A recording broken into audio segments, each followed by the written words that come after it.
Mental miskin atau mentalitas ketergantungan merujuk pada pola pikir pasif di mana seseorang merasa selalu kurang dan bergantung pada bantuan, meski memiliki potensi untuk mandiri. Menurut peneliti, definisi mental miskin adalah kondisi di mana seseorang merasa kurang dengan semua harta yang dimilikinya. Istilah ini bukan hanya untuk masyarakat kurang mampu, bahkan orang berkecukupan pun bisa mempunyai mental miskin dan menempuh cara pintas demi cepat kaya. Dalam praktiknya, mental miskin sering diasosiasikan dengan kebiasaan mengharapkan hasil instan tanpa upaya panjang. Mereka cenderung percaya kalau uang mereka tak pernah cukup, sehingga mencarinya dengan cara instan, misalnya berjudi ataupun termakan investasi bodong.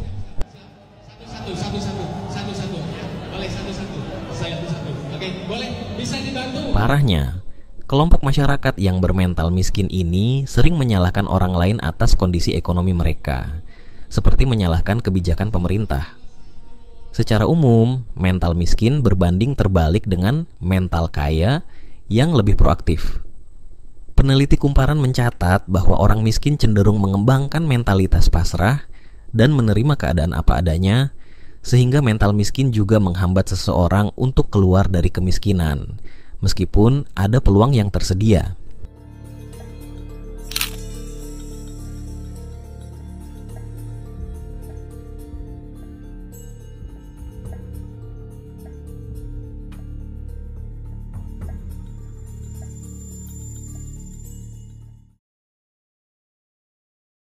Beberapa aspek budaya lokal dan sejarah turut memengaruhi munculnya mental miskin.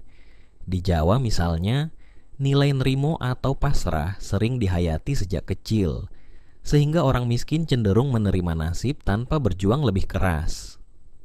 Pola asuh keluarga tradisional yang menghargai kesederhanaan dan menghindari risiko juga dapat menurunkan inisiatif anak-anak dalam memperbaiki taraf hidup. Selain itu, budaya patron klien, baku bantuan, di banyak masyarakat mendukung kebiasaan menunggu bantuan, bukan berinisiatif mencari penghasilan baru.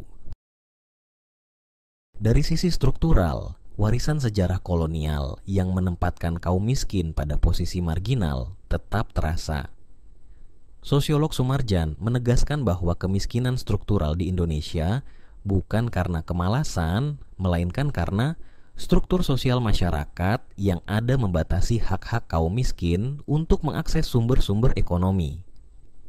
Misalnya, petani tanpa lahan dan pekerja tak terdidik sering terjebak pada pekerjaan berpenghasilan rendah meski bekerja dengan keras. Ketimpangan distribusi lahan, pengangguran tersembunyi di sektor informal, dan kurangnya lapangan kerja di daerah terpencil adalah beberapa hambatan sistemik yang membuat orang sulit mandiri. Pemerintah dan akademisi menekankan bahwa kemiskinan adalah persoalan multidimensi, sehingga tak dapat diselesaikan hanya dengan bantuan keuangan. Perlu pula perubahan cara pandang masyarakat akan penghidupan. Bantuan sosial yang sering dilayangkan oleh pemerintah juga memiliki efek ganda. Di satu sisi, program ini berperan penting dalam memenuhi kebutuhan dasar masyarakat yang kurang mampu, seperti kebutuhan pangan, kesehatan, dan pendidikan, sehingga dapat menjaga stabilitas sosial dan mengurangi angka kemiskinan dalam jangka pendek. Namun, di sisi lain, jika tidak diiringi dengan strategi pemberdayaan yang berkelanjutan, bantuan sosial berpotensi menumbuhkan ketergantungan pada negara.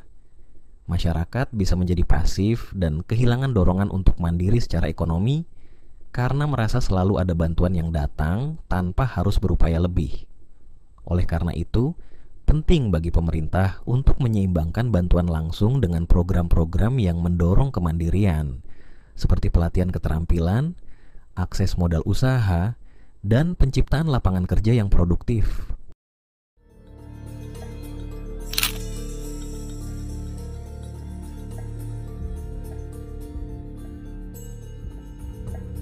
Para ahli menyoroti bahwa mental miskin bukan sekadar masalah individu, melainkan hasil interaksi sosial. Dalam perspektif sosiologi pembangunan, faktor struktural sangat dominan. Seorang ahli sosiologi, Somarjan, bahkan menekankan kemiskinan struktural bukan disebabkan oleh kemalasan, melainkan oleh sistem yang menahan mobilitas sosial. Antropolog pembangunan Oscar Lewis menyebut culture of poverty, di mana pola hidup dan nilai ketergantungan dapat menurun lintas generasi. Kajian lainnya mengungkapkan kemiskinan lebih pada masalah kemauan daripada kelangkaan sumber daya, yang menegaskan pentingnya kemauan dan inisiatif individu dalam merubah nasib. Dari sisi psikologi, teori learned helplessness menunjukkan bahwa ketidakberdayaan berkepanjangan bisa membuat seseorang pasif menghadapi masalah. Walau belum banyak riset psikologi lokal spesifik, pola seperti tidak percaya diri dan rendahnya kepercayaan diri pada kemampuan sendiri kerap diamati pada komunitas miskin. Misalnya, disebutkan banyak anak miskin tumbuh dengan keyakinan uang tak pernah cukup dan takut gagal, sehingga jarang mencoba peluang baru.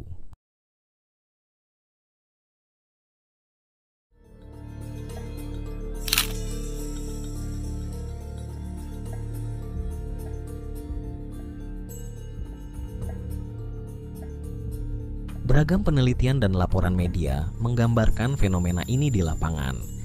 Misalnya, riset LIPI yang dilaporkan Kompas menemukan bahwa di beberapa desa Jawa, orang miskin menganggap kemiskinan sebagai takdir Tuhan, bersikap nrimo. Hasilnya mereka lebih menerima keadaan daripada berjuang, sehingga program bantuan pemerintah sering sulit tepat guna. Laporan evaluasi lembaga riset sosial lainnya menyoroti kebutuhan pendampingan intensif untuk mengubah mentalitas ketergantungan, bukan hanya memberi bantuan tunai sekali waktu. Di tingkat kebijakan, Kemenko PMK bersama perguruan tinggi menggelar forum akademik khusus meneliti kemiskinan. Sekjen PMK, Andi Megantara, menyatakan bahwa masalah kemiskinan bukan hanya dimensi ekonomi saja, melainkan multidimensi termasuk pola pikir masyarakat, budaya, dan mental miskin. Secara umum, data BPS menunjukkan penurunan angka kemiskinan. Namun analisis menyebut bahwa masih ada jutaan warga miskin baru yang terjebak dalam budaya kemiskinan.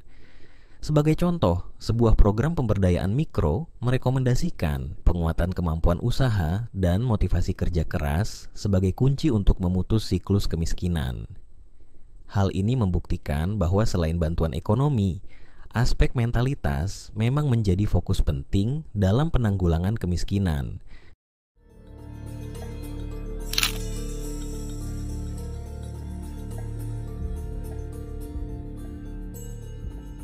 Fenomena mental miskin di Indonesia bersifat kompleks dan dipengaruhi oleh faktor budaya, pendidikan, sejarah, serta struktur ekonomi.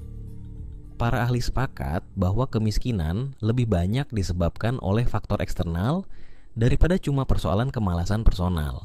Di samping itu, sikap pasrah dan pola pikir instan yang ditemukan di lapangan memang mempersulit upaya masyarakat keluar dari kemiskinan. Oleh karena itu, solusi yang komprehensif diperlukan. Tidak hanya bantuan keuangan, tetapi juga pendampingan, pendidikan ekonomi, dan perubahan budaya kerja agar setiap orang terdorong mandiri.